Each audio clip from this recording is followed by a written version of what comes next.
My name is Harry Zavos. Soon, this council will begin the budgetary process.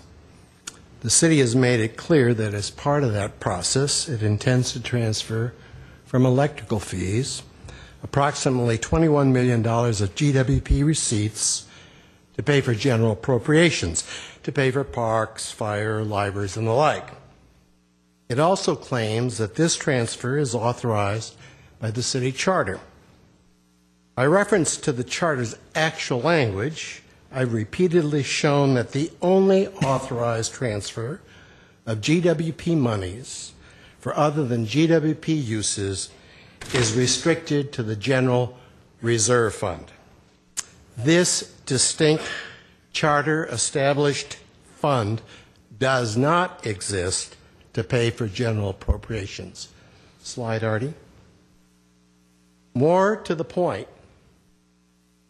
Do we have the slide, please? It's on the TV already. You can go ahead. More to the point, the distinct fund that is established for the payment of general appropriations expressly exempts GWP receipts from going there. Article Roman numeral 11, Section 14 of the Charter reads in pertinent part, and I'm now reading from that charter, the general budget fund is hereby created. All receipts from general levy, licenses, fines, permits, and all other receipts except from Glendale, water, and power, and certain other described receipts. Again, receipts except from GWP shall be credited to said fund. And all disbursements on account of general appropriations are charged to said fund. We cannot rationally agree to disagree with what the charter says in black and white and, yes, I guess in red.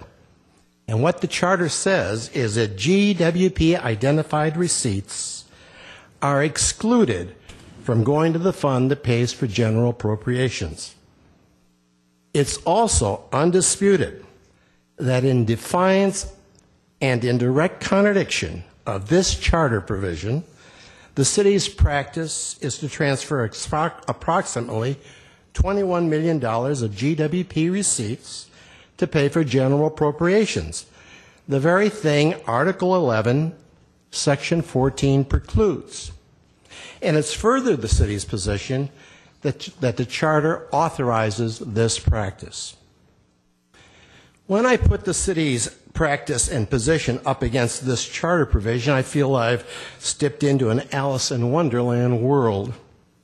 I've repeatedly asked the city how it can reconcile its practice and position with the express exclusion in Article 11, Section 14 of the Charter.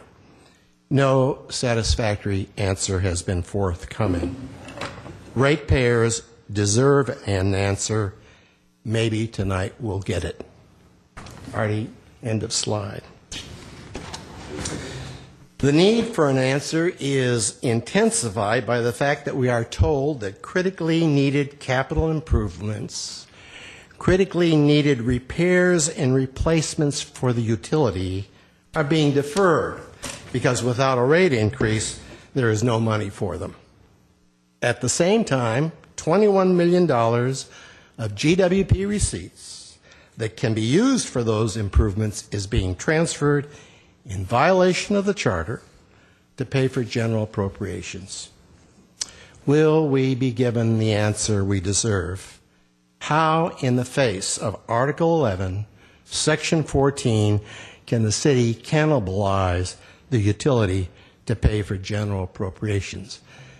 I have a few seconds left, and without detracting from the need for an answer to my question, let me just say this, that if the city needs that $21 million represented by the transfer to support the priorities of its budget, it is not without alternatives. It can legally increase taxes to raise that $21 million subject to a vote of the people. And it can do so legally without rating the utility in violation of the Charter. Revenue. And I add that this item has been discussed infinitum, on and on and on and on. And we finally said we will agree to disagree. I'm reading that we're in violation of the state constitution, the city charter, whatever. And may I suggest, maybe staff, nobody will like it, file a lawsuit against us and we'll win. We are not in violation. The city's been here over 100 years, and to suggest we've been doing this illegal activity for decades and decades, give me a break. That is not happening. We do audits, all kinds of audits. It's not happening. So one or two people getting up every week for months now, saying the same thing over, nobody up here is listening. Guarantee it. I think about other things, because I've heard it all. Mr. Zavos, you're shaking your head. Yes, you know we're not listening to you. So I guess you're talking to the TV audience, and they're not listening either. Look at the voting on the polls. The people that said we're illegal, where they finish in the polls, in the campaign, rock bottom. So go file a lawsuit against us. Let's get it over with, because you're not winning any friends here on this item.